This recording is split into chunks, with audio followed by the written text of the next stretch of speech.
Hello everyone.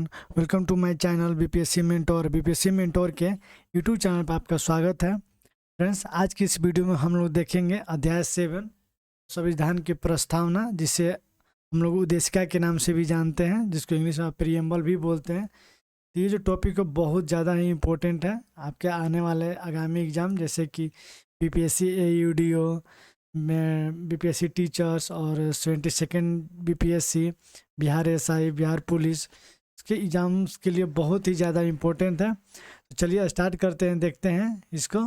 ये book जो है करण सर द्वारा लिखा हुआ है और इसमें फर्स्ट में थ्योरी दिया हुआ है और कुछ आगे चलकर इसमें आप ये देख सकते हैं कितने अच्छे से इन्होंने शब्दों को अच्छे से सजो कर लिखा है कि कौन सा जो न्याय है तो देश में क्या है, किस तरह से न्याय है, तो उस तरीके से इन्होंने बनाकर लिखा है। चलिए स्टार्ट कर देखते हैं। भारत की प्रस्तावना उद्देशिका में उसमें उल्लेखित जो शब्द हैं उसके बारे में इन्होंने बनाया है। चलिए देखते हैं।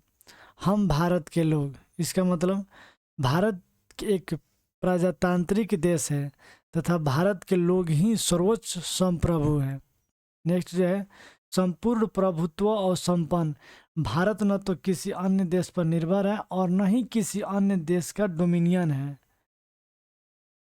नेक्स्ट देखते हैं, समाजवादी ऐसी व्यवस्था जिसमें उत्पादन के साधनों जैसे पूंजी, संपत्ति, जमीन आदि पर सार्वजनिक स्वामित्व या नियंत्रण का साथ वितरण में समानता पाई जाती है।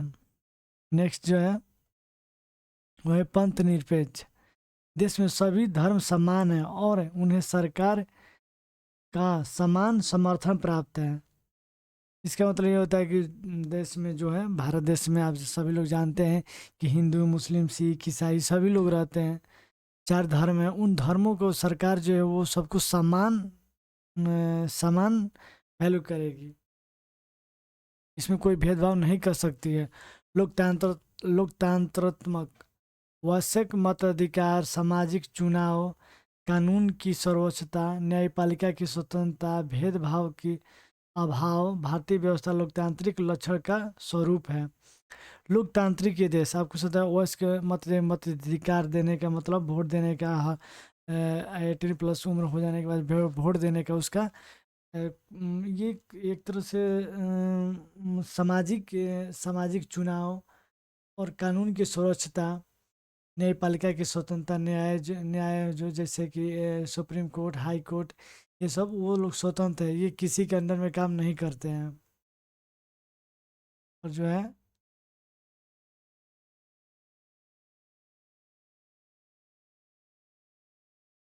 और भेदभाव का अभाव भारतीय राज्य व्यवस्था का लोकतांत्रिक लक्षण है। गणराज्य के बारे में देखते हैं। तो जो गणराज्य है, इसकी संकल्पना उस राज्य की प्रतीक है जिसमें जनता सर्वोच्च होती है। गणराज्य का मतलब है कि जनता ही सबसे ऊपर आती है, क्योंकि देश में कोई भी कानून बनता है, एक सरकार बनती है, तो उसको इलेक्ट किसी द्वारा किया जाता है, जनता के द्वारा किया जाता है। जनता ही सर्वोच्च है। किसी को बनाना हो तो जनता ही बना किसी की सरकार गिराना हो तो जनता गिरा सकती है। तो इसे जनता जो वो सर्वोच्च होती है। गणतंत्र का मतलब ये होता है। न्याय, देश के सभी नागरिकों को सामाजिक, आर्थिक और राजनीतिक न्याय का आश्वासन दिया गया है। हमारे संविधान में की उद्देशिका में नागरिकों को सामाजिक, जैसे सोशल में, समाज में कैसे उनके साथ भेदभाव हो, और आर्थिक और राजनीतिक न्याय का आश्वासन दिया गया है।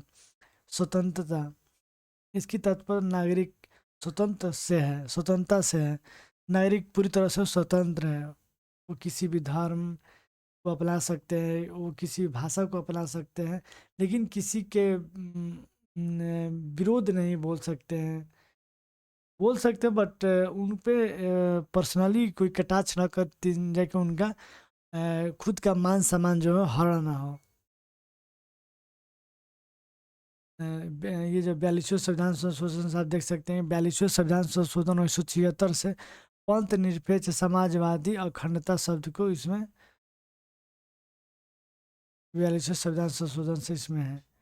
बंधुता जो है, आपसी भाईचारे की भावना तथा जातीय, भाषाई, धार्मिक अन्य विविधताओं के बाद भी भारतीय की साझी संस्कृति को बढ़ावा देना ही बंधुता कहलाता है।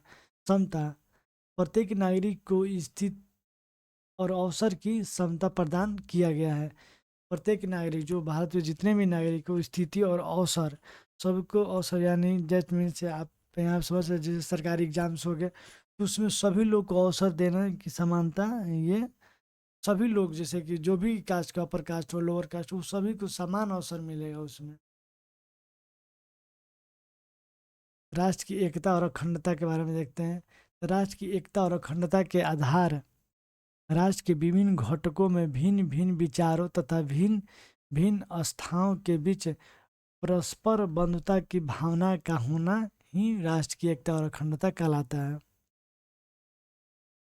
तो चलिए देखते हैं ये प्रस्तावना, दैट मीन्स उद्देशिका से रिलेटेड जो भी most important current affair, sorry friends, जो भी मोस्ट क्वेश्चंस हैं उसको इस वीडियो में कंप्लीट करते हैं। यहाँ से आप ध्यान से देखिएगा ताकि आपकी ये जो चैप्टर है पूरी तरह से यहाँ पे कंप्लीट हो जाए। फर्स्ट में है 26 जनवरी 1950 को भारत की वास्तविक संवैधानिक स्थिति क्या थी। 26 जनवरी 1950 को भारत की वास्तविक संवैधानिक स्थिति क्या थी। तो उसमें जो संपूर्ण प्रभुत्व, संपन्न और लोकतांत्रिक गणराज्य थी। दैट मीन्स इसका आंसर जो हो जाएगा बी हो जाएगा। इसकी व्याख्या देखते हैं। तो 26 नवंबर 1950 को भारत की वास्तविक संवैधानिक स्थिति संपूर्ण प्रभुत्व, संपन्न लोकतांत्रिक गणराज्य की थी, जबकि 42वें संविधान संशोधन अधिनियम जो कि 1976 में हुआ में 3 नए शब्द जोड़े गए। जी कौन से? समाजवादी, पंथ निरपेक्ष और अखंडता शब्द जोड़े गए। नेक्स्ट जो है, भारत के संविधान के निर्माताओं को मत निम्नलिखित में से किसलिए प्रतिबंधित होता है। भारत के संविधान के निर्माताओं का मत निम्नलिखित में से किसमें प्रतिबंधित होता है। तो इसका जो राइट आंसर उद्देशिका, प्रस्तावना भी बोल सकते हैं इसको, और आप इंग्लिश में इसको प्रीएम्बल भी बोलते हैं। इसका जो राइट आंसर हो जाएगा ए हो जाएगा। देखते हैं व्याख्या। भारत के संविधान के निर्माताओं का मत उद्देशिका में मत यानी कि उनका विचार प्रतिबंधित होता है, क्योंकि प्रस्तावना में मूल दर्शन, मौलिक मूल्यों के प्रतीक को शामिल किया गया, जैसे राजनीतिक, नैतिक और धार्मिक। इन प्रतीकों के संविधान के आधार माना गया है। इसमें संविधान सभा की भव्य और महान दृष्टि शामिल है और यह संविधान के संस्थापकों के सपनों का आकांक्षाओं को दर्शाता है। नेक्स्ट क्वेश्चन देखते हैं। भारतीय संविधान की प्रस्तावना में निम्नलिखित में से किस स्वतंत्रता का वर्णन जो है वो नहीं है। तो ये जो आर्थिक स्वतंत्रता का वर्णन नहीं है, क्योंकि सभी लोग को तो सरकार एकजुट, सभी को तो बराबर पैसे देंगे, कोई गरीब अमीर तो रहेगा, तो इसी तरह आर्थिक स्वतंत्रता नहीं है, आर्थिक नहीं है। बाकी विचार की स्वतंत्रता, विचार प्रकट करने की स्वतंत्रता और विश्वास की स्वतंत्रता, किसी भी चीज़ पे विश्वास कर सकते, किसी धर्म पे विश्वास कर सकते हैं, इसकी स्वतंत्रता आपको दी गई है। इसका उत्तर जो हो जाएगा डी हो जाएगा। इसकी व्याख्या देखते हैं। भारतीय संविधान की प्रस्तावना में कई प्रकार की स्वतंत्रता का उल्लेख किया गया है, जैसे विचार प्रकट करने की स्वतंत्रता, विचार एवं अभिव्यक्ति की स्वतंत्रता, विश्वास की स्वतंत्रता, धर्म और उपासना की स्वतंत्रता का वर्णन किया गया है। नेक्स्ट क्वेश्चन देखते हैं। जो हमारा नेक्स्ट क्वेश्चन है वो है, भारत के संविधान के उद्देश्यों में से एक के रूप में आर्थिक न्याय का किसमें उपबंध किया गया है। भारत के संविधान के उद्देश्यों में से एक के रूप में आर्थिक न्याय किसमें उपबंध किया गया है, तो आपको बताना है फ्रेंड्स। तो इसका जो राइट आंसर हो जाएगा वो हो जाएगा डी। आप इसकी व्याख्या देख सकते हैं।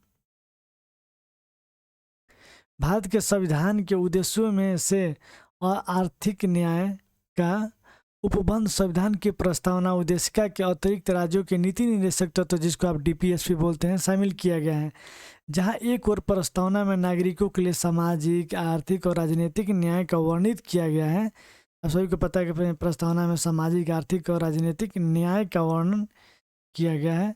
वहीं राज्य के नीति निर्देशक तक, दैट मीन डीपीएसपी, जो कि अनुच्छेद 38 में के अनुसार राज्य अपने सामाजिक, आर्थिक और राजनीतिक न्याय को सुरक्षित और संरक्षित करके भारत के लोगों का कल्याण का बढ़ावा देने का प्रयास करेगा। डीपीएसपी में ये चीजें कही गई है।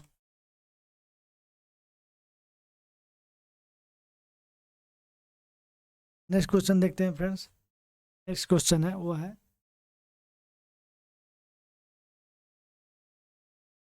भारत के संविधान के उद्देश्य क्या। भारत के संविधान के उद्देश्य में क्या क्या है। तो पहला जो है कि संविधान के भाग है किंतु कोई विधिक प्रभाव नहीं रखती।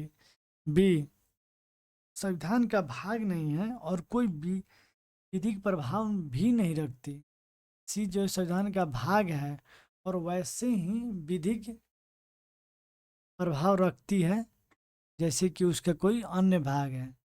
डी, जो है संविधान का भाग है किंतु उसके अन्य भागों को स्वतंत्र होकर उसका कोई विधिक प्रभाव नहीं है। तो इसका जो राइट आंसर होगा वो है डी, भारत के संविधान के उद्देश्य का संविधान का भाग है किंतु अन्य भागों से स्वतंत्र होकर उसका कोई विधिक प्रभाव नहीं है। नेक्स्ट क्वेश्चन देखते हैं। जो हमारा अगला क्वेश्चन है, निम्नलिखित अवतरण में सही विकल्प चयन कीजिए।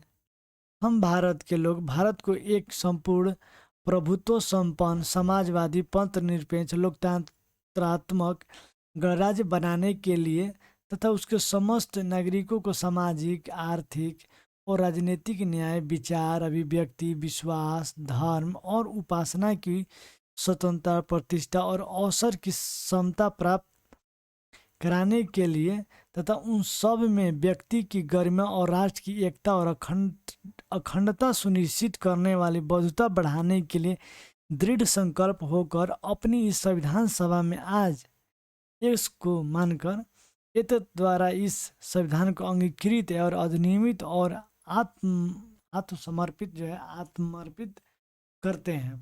तो आपको बताना है, आपके ऑप्शन है 26 फरवरी, 26 जनवरी 1950, 26 नवंबर 1949 या फिर 26 जनवरी 1949 और डी जो है ऊपर तो वैसे कोई नहीं। तो आपको बताना है ये जो संविधान है यहाँ पे आप देख सकते हैं कि अधिकृत होकर इसको अंगीकृत यानी कि स्वीकृत किया गया था। ये स्वीकृत किया था, सभी को पता है कि 26 नवंबर 1949 को ये संविधान सभा में जो प्रस्तावना है वो स्वीकृत किया गया था और 26 जनवरी 1950 को संविधान जो हो लागू हो गया था।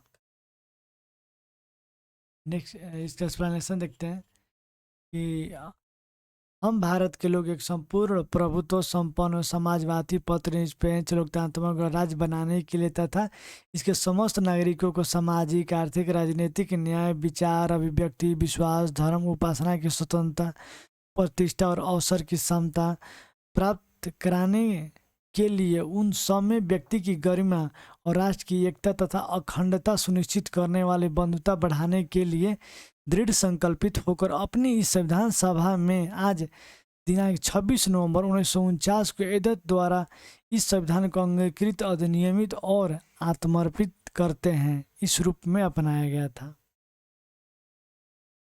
नेक्स्ट क्वेश्चन देखते हैं फ्रेंड्स। जो हमारा अगला क्वेश्चन है वो है, भारत के संविधान की प्रस्तावना में कितने प्रकार का न्याय, स्वतंत्रता और समता एवं भ्रातृत्व की क्रम में उल्लेख किया गया है। तब सभी को इसका जो राइट आंसर हो जाएगा वो हो जाएगा ए। कैसे? तब सभी को पता है कि यहाँ पे जो न्याय है, पहले न्याय देख लेते हैं। न्याय है तो न्याय को हुआ है सामाजिक, आप देख सकते हैं 3 प्रकार के न्याय है, सामाजिक, आर्थिक और राजनीतिक न्याय। ये आप देख सकते हैं न्याय जो है वो 3 प्रकार का हो गया। नेक्स्ट जो है समता, किस किस चीज़ के लिए समानता है? स्वतंत्रता, विचार, अभिव्यक्ति, विश्वास, धर्म और उपासना। 1 2 3 4 और 5, यानी कि विचार की स्वतंत्रता, अभिव्यक्ति, विश्वास, धर्म और उपासना की स्वतंत्रता। और समता जो है, समता जो वो 2 प्रकार की है। कौन कौन थी? प्रतिष्ठा और अवसर की समता। और एक भ्रातृत्व कौन सा है?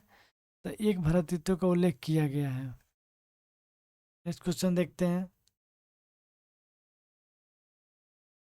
जो हमारा नेक्स्ट क्वेश्चन है वो है, संविधान की उद्देशिका के संबंध में निम्न कथनों पर विचार करिए और दिए गए कूट की सहायता से बताइए कि इनमें कौन सा कथन जो है वो सही है।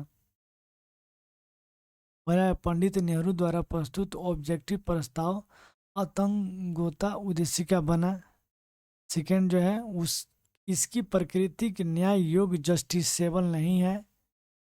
थ्री जो है इसका संशोधन नहीं किया जा सकता। और फोर है संविधान के विशिष्ट प्रावधानों को यह रद्द ओवरराइड नहीं कर सकता है। इसका जो राइट आंसर हो जाएगा वो हो जाएगा बी। अब आप देख सकते हैं इसका राइट आंसर जो हो जाएगा बी, केवल 1 और 2 और 4। नेक्स्ट क्वेश्चन देखते हैं।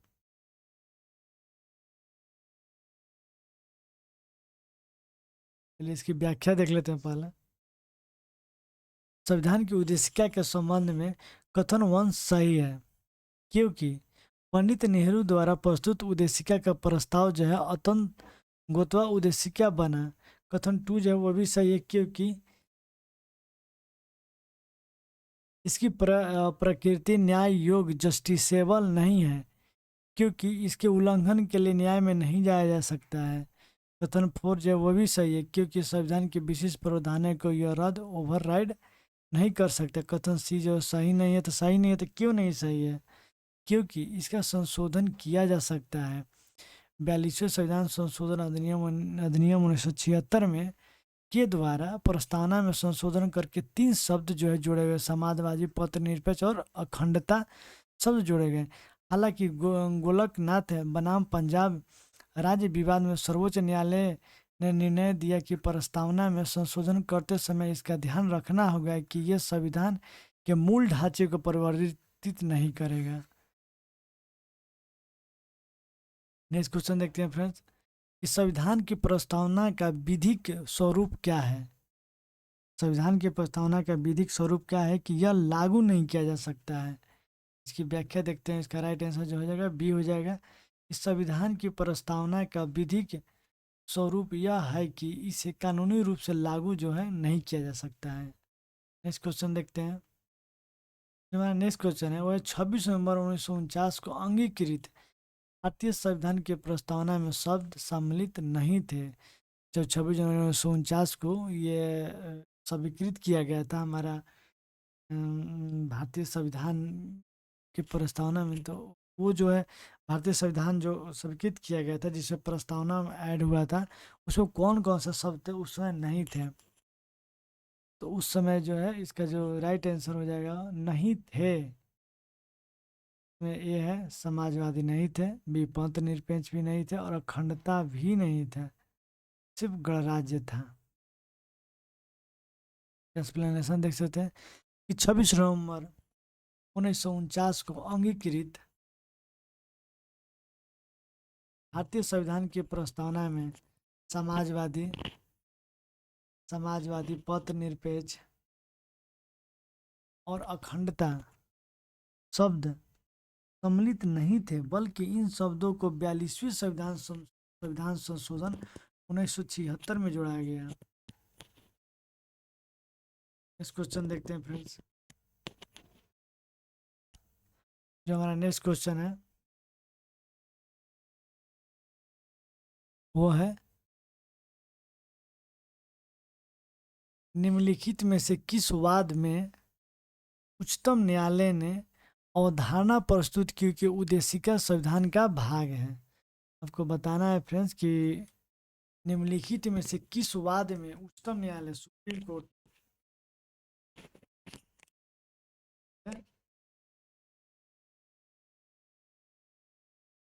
उच्चतम न्यायालय ने अवधारणा प्रस्तुत की कि उद्देशिका जो है संविधान का भाग है। इसका जो राइट आंसर हो जाएगा वो हो जाएगा बोई मई बनाम union of Indian.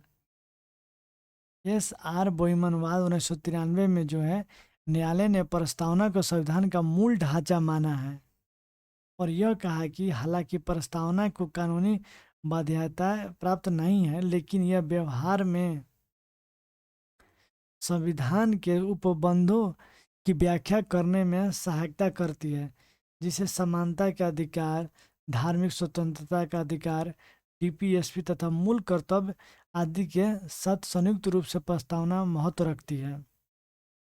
Next question जो है वह है कि निम्नलिखित में से कौन सा शब्द भारतीय संविधान की प्रस्तावना में उल्लेखित नहीं है?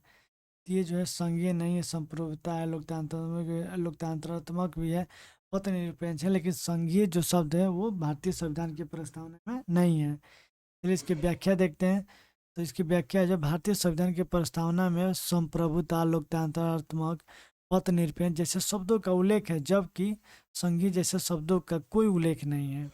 नेक्स्ट क्वेश्चन देखते हैं फ्रेंड, जो कि यूपीपीएससी मेंस में, यूपीपीसीएस की मेंस में आया है। भारतीय गणतंत्र को 26/1/1950 को सही संवैधानिक प्रस्तुति क्या थी जब संविधान लागू किया गया था? आपको बताना है। इसका जो राइट आंसर हो जाएगा सी, संपूर्ण प्रभुत्व संपन्न लोकतांत्रिक गणराज्य, क्योंकि इसमें गणराज्य ही शब्द था, क्योंकि बाकी जो शब्द थे ये जैसे कि समाजवादी, पथ निरपेक्ष और अखंडता जो शब्द है वो 42वें संविधान संशोधन 1976 में जोड़े गए थे। उस समय जो इसका स्वरूप था वो था संपूर्ण प्रभुत्व संपन्न लोकतांत्रिक गणराज्य था। नेक्स्ट क्वेश्चन देखते हैं कि भारतीय संविधान के प्रस्तावना में धर्मनिरपेक्ष और समाजवादी शब्द जोड़े गए थे। आप सभी ने पीछे पढ़ते आ रहे 42वें संविधान संशोधन 1976 में ये सब जोड़ा गया था। नेक्स्ट क्वेश्चन देखते हैं। नेक्स्ट क्वेश्चन जो है वो है, निम्नलिखित में से कौन भारत को धर्मनिरपेक्ष राज्य वर्णित करता है? निम्नलिखित में से कौन जो है भारत को धर्मनिरपेक्ष राज्य है वह वर्णित करता है? इसका जो राइट आंसर हो जाएगा वो संविधान की प्रस्तावना। इसकी व्याख्या देखते हैं। तो भारतीय संविधान के प्रस्तावना भारत को धर्मनिरपेक्ष राज्य वर्णित करती है। प्रस्तावना भारत को न सिर्फ धर्मनिरपेक्ष बल्कि इसे एक संपूर्ण प्रभुत्व संपन्न समाजवादी, पथ निरपेक्ष और लोकतांत्रिक गणराज्य भी घोषित करता है। नेक्स्ट क्वेश्चन देखते हैं। निम्नलिखित शब्दों में से कौन सा शब्द सन 1975 में भारतीय संविधान की प्रस्तावना में सम्मिलित नहीं था? 1975 में तो ये जो तो अखंडता नहीं था, क्योंकि 1976 में तो 1976 प्रस्तावना ये जोड़ा गया था, तो 1975 में तो नहीं ही होगा। इसकी व्याख्या देखते हैं कि अखंडता जैसे शब्द 1975 में भारतीय संविधान की प्रस्तावना में सम्मिलित नहीं था, बल्कि इसे 42वें संविधान संशोधन 1976 में द्वारा प्रस्तावना में संशोधन करके इसे जोड़ा गया था। नेक्स्ट क्वेश्चन देखते हैं। निम्नलिखित शब्दों में से कौन सा शब्द जो है 42वें संवैधानिक संशोधन द्वारा प्रस्तावना में जोड़े गए हैं? तो इसका जो राइट आंसर हो जाएगा वो हो जाएगा समाजवाद, तो जोड़े गए थे। पथनिरपेक्ष भी जोड़ा गया था, ये तो पहले से ही था, और ये ग्राम स्वराज तो है ही नहीं। इसका जो राइट आंसर हो जाएगा वो हो जाएगा बी, 1 और 3, समाजवाद और पथनिरपेक्ष। इसकी व्याख्या देखते हैं। तो 42वें संविधान संशोधन अधिनियम द्वारा प्रस्तावना में 3 शब्द समाजवादी, पथनिरपेक्ष और अखंडता जोड़े गए 42वें संविधान संशोधन 1976 में। इस क्वेश्चन देखते हैं। भारतीय संविधान की प्रस्तावना में पथ निरपेक्ष शब्द जोड़ा गया था कब? तो 42वें संविधान संशोधन 1976 में। नेक्स्ट क्वेश्चन देखते हैं कि भारत के संदर्भ में निम्नलिखित में से कौन है धर्मनिरपेक्ष शब्द को सही भाव प्रयुक्त करता है? धर्मनिरपेक्ष, इससे भारत का कोई राज्य धर्म नहीं है। इसका जो राइट आंसर हो जाएगा वो हो जाएगा डी, क्योंकि भारत राज्य का कोई अपना धर्म जो है वो नहीं है। इसकी व्याख्या देखते हैं। भारत के संदर्भ में भारत में राज्यों का कोई धर्म नहीं है। भारत धर्मनिरपेक्ष शब्द का सही भाव व्यक्त करता है। नेक्स्ट क्वेश्चन देखते हैं कि भारतीय संविधान का कौन सा भाग संविधान की आत्मा कहलाता है? तो यह है उद्देशिका, जैसे प्रस्तावना। प्रस्तावना को हम लोग भारतीय संविधान के भाग को आत्मा भी कहते हैं। संविधान की आत्मा किसे कहते हैं? उद्देशिका, प्रस्तावना या प्रियम्बल भी बोलते हैं, उसको जो है संविधान की आत्मा बोलते हैं। आप देख सकते हैं कि सुभाष कश्यप ने प्रस्तावना को कहा है कि संविधान शरीर है तो प्रस्तावना जो है उसकी आत्मा है। किसने कहा? सुभाष कश्यप। इस क्वेश्चन देखते हैं। इस बात के फैसले में सर्वोच्च न्यायालय ने सर्वप्रथम घोषित किया कि उद्देशिका संविधान का हिस्सा जो है वो नहीं है। तो बेरूबारी, इसका जो राइट आंसर हो जाएगा ए हो जाएगा। बेरूबारी वाद जो कि 1960 में हुआ था, उसमें सर्वोच्च न्यायालय सुप्रीम कोर्ट ने माना कि उद्देशिका संविधान के निर्माताओं के विचार की कुंजी है, हालांकि इसे संविधान का भाग नहीं माना गया है। भारत के संविधान की उद्देशिका में कितने प्रकार के न्याय की व्यवस्था की गई है? तो 3। पहला तो सामाजिक,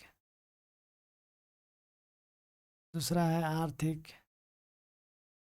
और तीसरा जो है राजनैतिक। ये जो 3 तरह का न्याय भारत के संविधान की उद्देशिका में पाया जाता है, व्यवस्था की गई है। भारतीय संविधान की उद्देशिका में 3 प्रकार के न्याय की व्यवस्था की गई है: सामाजिक, आर्थिक और राजनीतिक न्याय। नेक्स्ट क्वेश्चन देखते हैं कि भारत के संविधान के आमुख का लक्ष्य उसके सभी नागरिकों के लिए सुनिश्चित करना है। ए सामाजिक तथा आर्थिक न्याय, बी विचार तथा अभिव्यक्ति की स्वतंत्रता, सी अवसर की समानता, और डी जो है व्यक्ति की प्रतिष्ठा। आपको बताना है कि भारत के संविधान के आमुख का लक्ष्य उसके सभी नागरिकों के लिए सुनिश्चित करना है। तो बताना है कूटों में से सही उत्तर चूज की। तो इसका जो राइट आंसर हो जाएगा डी, यानी कि सभी चारों। वो कैसे देखते हैं इसका एक्सप्लेनेशन। तो भारत के संविधान के कई लक्ष्य उसके सभी नागरिकों के लिए सुनिश्चित करना है, जिसमें शामिल है सामाजिक तथा आर्थिक न्याय, विचार तथा अभिव्यक्ति की स्वतंत्रता, अवसर की समानता तथा व्यक्ति की प्रतिष्ठा। ये सारे जो है सम्मिलित हैं। नेक्स्ट क्वेश्चन देखते हैं। निम्नलिखित में से कौन भारतीय संविधान की प्रस्तावना में उल्लेखित नहीं है? सामाजिक न्याय, आर्थिक, राजनीतिक, ये जो 3 तरह का न्याय होता है ये है, लेकिन धार्मिक न्याय में ये नहीं है। इसका जो राइट आंसर हो जाएगा डी। भारतीय संविधान की प्रस्तावना में 3 प्रकार के न्याय की चर्चा की गई है, जैसे सामाजिक न्याय, आर्थिक न्याय और राजनीतिक न्याय, परंतु धार्मिक न्याय की चर्चा जो है नहीं की गई है। नेक्स्ट क्वेश्चन जो है, निम्नलिखित विवादों में से किसमें जो सर्वोच्च न्यायालय ने प्रस्तावना को संविधान सभा की मौलिक संरचना का भाग स्वीकार किया है? निम्नलिखित विवादों में से किसमें सर्वोच्च न्यायालय ने प्रस्तावना को संविधान भारतीय संविधान के मौलिक संरचना का भाग स्वीकार किया है? तो इसका जो राइट आंसर होगा केशवानंद भारती विवाद। इसका जो राइट आंसर होगा डी, केशवानंद भारती विवाद, जो कि 1973 में सुप्रीम कोर्ट ने प्रस्तावना को संविधान का भाग और आत्मा मानते हुए कहा कि यह संविधान की अस्पष्टताओं को समझाने में सहायक है। नेक्स्ट क्वेश्चन देखते हैं। जो अगला क्वेश्चन है वह भारतीय संविधान की प्रस्तावना में जिन आदर्शों और उद्देश्यों की रूपरेखा दी गई उसकी व्याख्या की गई है। इसका जो राइट आंसर होगा सी, मूल अधिकारों, राज्य की नीति, निषेध तत्वों तथा मूल कर्तव्यों के अध्याय में। इसकी व्याख्या देखते हैं। भारतीय संविधान की प्रस्तावना में जिन आदर्शों को उद्देश्यों की रूपरेखा दी गई है उनकी व्याख्या मूल अधिकारों, राज्य की नीति, निषेध तत्वों, सिद्धांतों एवं मौलिक कर्तव्यों को अध्याय में की। नेक्स्ट जो क्वेश्चन है, निम्नलिखित में से कौन एक भारतीय संविधान के उद्देश्यों में प्रतिबंधित करता है? निम्नलिखित में से कौन एक भारतीय संविधान के उद्देश्यों को प्रतिबंधित करता है? इसका जो राइट आंसर हो जाएगा वो भी भारतीय संविधान की प्रस्तावना। इसकी व्याख्या देखते हैं कि संविधान की प्रस्तावना भारतीय संविधान के उद्देश्यों को प्रतिबंधित करती है। यही कारण है कि प्रस्तावना को संविधान की कुंजी कहा गया है। इस क्वेश्चन जो है, भारतीय संविधान की प्रस्तावना में इसके सभी नागरिकों को कौन सा न्याय प्रदान करने की व्यवस्था की गई है? कौन सी भारतीय संविधान की प्रस्तावना में सभी नागरिकों को सामाजिक, आर्थिक और राजनीतिक न्याय, सामाजिक लेकिन धार्मिक नहीं होगा, सामाजिक, आर्थिक और राजनीतिक, ये हो जाएगा डी आंसर आपका हो जाएगा। भारतीय संविधान की प्रस्तावना में 3 प्रकार के न्याय है: सामाजिक, आर्थिक और राजनीतिक न्याय। नेक्स्ट क्वेश्चन देखते हैं।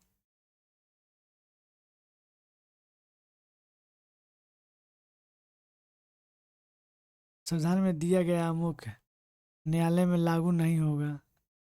महत्वपूर्ण है कि उसकी योग्यता उपयोगिता है। सी जो है शासन करने के उद्देश्यों को उल्लेखित करता है। डी जो है संविधान के कानूनी अर्थ निर्णय में सहायक करता है। नीचे दिए गए कूट में सही उत्तर चयन कीजिए। आपको बताना है कौन सा कथन जो है सही है, तो इसका जो राइट आंसर होगा डी, यानी कि चारों जो कथन जो है वो बिल्कुल ही सही है। इस संविधान में दिया गया अमुक कथन जो इस प्रकार है, यह न्यायालय में लागू जो है नहीं कि होता है। ये जो महत्वपूर्ण और उसकी उपयोगिता है, यह शासन करने के उद्देश्यों को उल्लेखित करता है। यह संविधान के कानूनी अर्थ निर्णय में सहायक करता है। नेक्स्ट जो है, भारतीय संविधान की प्रस्तावना के सिलसिले में निम्नलिखित से कौन सा क्रम जो है वो सही है। इसका जो राइट आंसर हो जाएगा वो हो जाएगा सी, क्योंकि ये संविधान संशोधन नहीं हुआ था 42वां संविधान संशोधन 1976 में, तो उससे पहले जो संविधान का प्रारूप था वो इस तरह का था, सार्वभौम, असंपन्न, फिर वो समाजवादी और धर्मनिरपेक्ष और लोकतांत्रिक शब्द जोड़ा गया, फिर वो गणराज्य तो पहले से ही था। इसका जो राइट आंसर सी हो जाएगा। भारतीय संविधान की प्रस्तावना में सार्वभौम और संपन्न, समाजवादी, पंथ निरपेक्ष, लोकतांत्रिक, गणराज्य के क्रम सही क्रम जो है ये सी है। इस क्वेश्चन देखते हैं, भारतीय संविधान की प्रस्तावना में भारत को किस रूप में घोषित किया गया है। भारतीय संविधान की प्रस्तावना में भारत को किस रूप में घोषित किया गया है, तो ये जो है इसका जो राइट आंसर है सी, एक सार्वभौम, समाजवादी, धर्मनिरपेक्ष और प्रजातांत्रिक गणतंत्र राज्य के रूप में।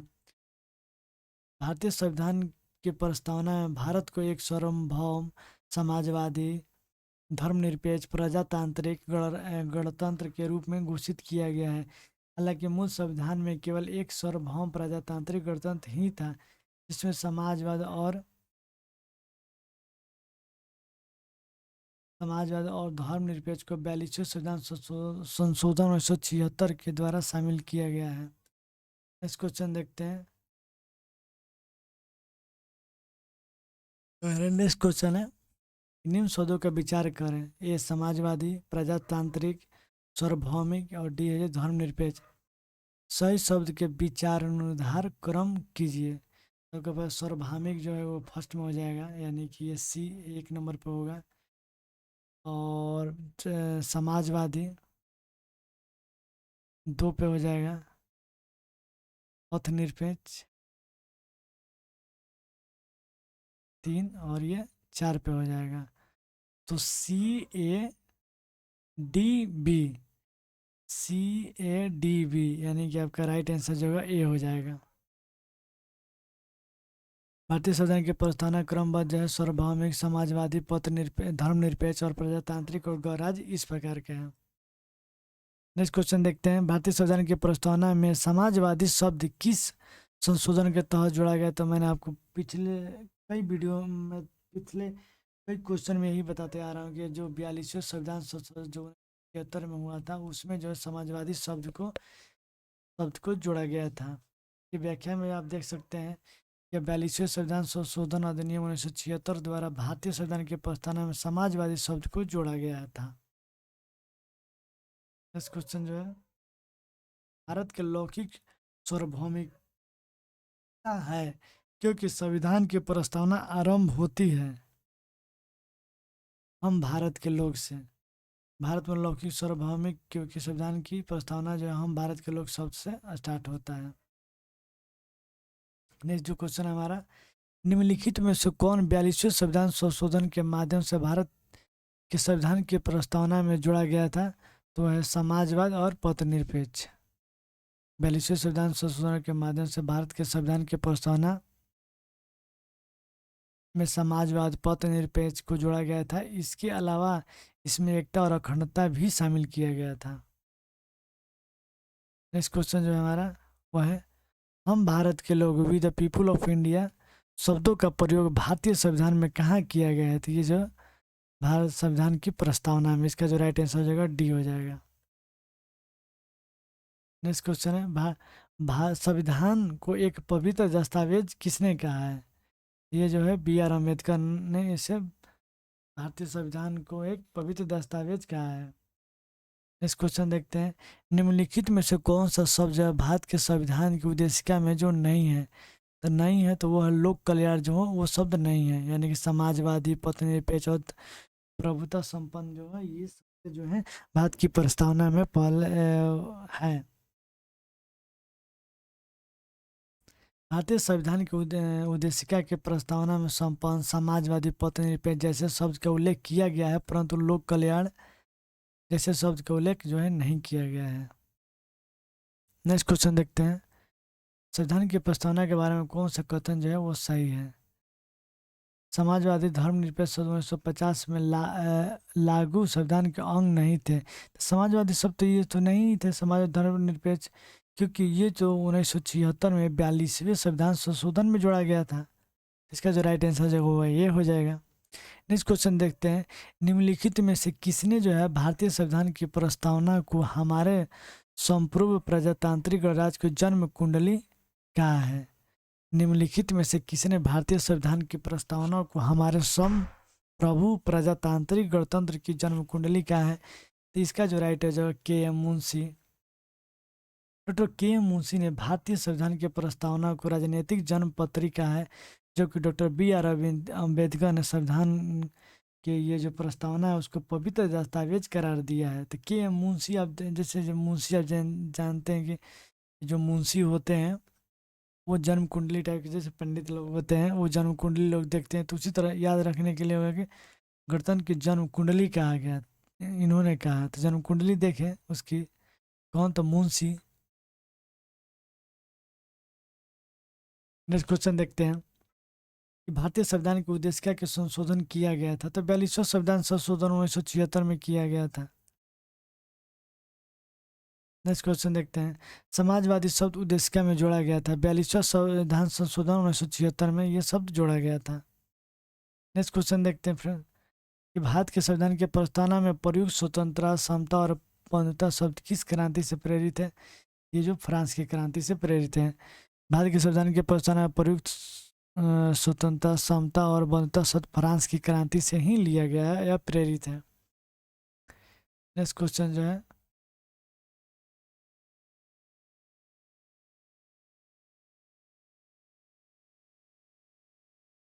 नेक्स्ट क्वेश्चन जो हमारा, भारतीय संविधान की उद्देशिका के संदर्भ निम्नलिखित में से कथनों में से सही है। ए, उद्देश्य संकल्प जवाहरलाल नेहरू द्वारा प्रस्तावित तथा संविधान सभा द्वारा पारित किया गया था, जो कि अनंत उद्देश्य का बना। बी, जो उद्देशिका का विचार संयुक्त राज्य अमेरिका के प्रस्तावना से लिया गया है। समाजवादी तथा पंथ निरपेक्ष जो 42वां संविधान सदस्य अपनाए गए थे। सी, जो है उद्देशिका भारत के नागरिकों को मूल अधिकारों में समाहित करती है। इसका जो राइट आंसर हो जाएगा वो हो जाएगा ए। ए में कौन कौन सा है, तो ए का है 3, 1, 2 और 3, ये जो तीनों जो है वो सही हैं। कैसे, क्योंकि ये जो उद्देशिका जो है वो जवाहरलाल नेहरू ने ही प्रस्तावित किया था। उद्देशिका का जो विचार है, उद्देशिका का विचार है वो अमेरिका के संविधान से ही लिया गया है, यूएसए के प्रस्तावना से लिया गया है। समाजवादी पथ निरपेक्ष जो 42वां संविधान संशोधन 1976 से ही जोड़ा गया था। उद्देशिका भारत के नागरिकों को मूल अधिकारों को समाहित करती है, तो नहीं। नेक्स्ट क्वेश्चन देखते हैं, जो नेक्स्ट क्वेश्चन है हमारा, संविधान की उद्देशिका में कितने प्रकार की स्वतंत्रता का उल्लेख है। इसमें जो 5 तरह का स्वतंत्रता का उल्लेख है, तो कौन कौन सा, विचार, अभिव्यक्ति, विश्वास, धर्म और उपासना की स्वतंत्रता की उल्लेख है। नेक्स्ट क्वेश्चन देखते हैं कि भारतीय संविधान की उद्देशिका का जो लक्ष्य है अपने सभी नागरिकों को सामाजिक और आर्थिक न्याय सुनिश्चित करता है, विचार अभिव्यक्ति की स्वतंत्रता सुनिश्चित करता है, अवसर की समानता का सुनिश्चित करता है, और डी जो है व्यक्ति की गरिमा सुनिश्चित करता है। निम्नलिखित कोटि में से सही उत्तर चयन कीजिए। तो इसका जो राइट आंसर हो जाए डी, यानी कि 1, 2, 3, 4 ये सारे कथन जो है वो सही है। तो क्वेश्चन में क्या पूछ रहा था कि भारतीय संविधान की उद्देशिका का लक्ष्य है अपने सभी नागरिकों को सामाजिक और आर्थिक न्याय सुनिश्चित करना, विचार और अभिव्यक्ति की स्वतंत्रता सुनिश्चित करना, अवसर की समानता सुनिश्चित करना, व्यक्ति की गरिमा सुनिश्चित करना। ये चारों जो कथन है ये हमारे संविधान की उद्देशिका का लक्ष्य है। आप यहाँ पे व्याख्या देख सकते हैं कि भारतीय संविधान की उद्देशिका का लक्ष्य जो है अपने सभी नागरिकों की है। सामाजिक, आर्थिक, राजनीतिक न्याय सुनिश्चित करना, विचार, अभिव्यक्ति, विश्वास, धर्म, उपासना की स्वतंत्रता को सुनिश्चित करना, स्थिति और अवसर की समानता सुनिश्चित करना। नेक्स्ट जो है व्यक्ति की गरिमा सुनिश्चित करना। ये सारे जो चारों कथन, जो भी कथन है, ये सारे कथन जो भारतीय हमारे संविधान की प्रस्तावना में उल्लेखित है। तो फ्रेंड्स, ये जो लेक्चर है यहीं पे एंड होते हैं। अगर वीडियो अच्छी लगे तो हमारे वीडियो को लाइक करें, और आप यूट्यूब पर पहली बार आए हैं हमारे चैनल पे तो इसे सब्सक्राइब कर लें, और वीडियो अच्छी लगे तो अपने दोस्तों तक शेयर करें, ताकि इस तरह का और भी इंफॉर्मेटिव वीडियो लोगों तक पहुंच सके। और मेरे चैनल को सब्सक्राइब कर ले प्लीज़, जिससे कि आपको इसी तरह का और भी नोटिफिकेशन टाइम टू टाइम मिलता रहे। मैं इस बीपीएससी मेंटर के यूट्यूब चैनल पे बिहार से रिलेटेड सभी एग्ज़ाम्स की तैयारी मैं आपको कराता रहूँगा, जैसे कि 72nd BPSC, Bihar SI, Bihar police, Bihar teacher, ये जो भी इसके प्रैक्टिस सेट, करेंट अफेयर्स और घटना चक्र के बुक को मैं और प्रैक्टिस सेट जो भी है मैं इसको डेली वाइज वीडियो पे कराता रहूँगा। इसी तरह के वीडियो देखने के लिए हमारे यूट्यूब चैनल को सब्सक्राइब कर लें। तो चलिए मिलते हैं नेक्स्ट वीडियो में, तब तक के लिए धन्यवाद।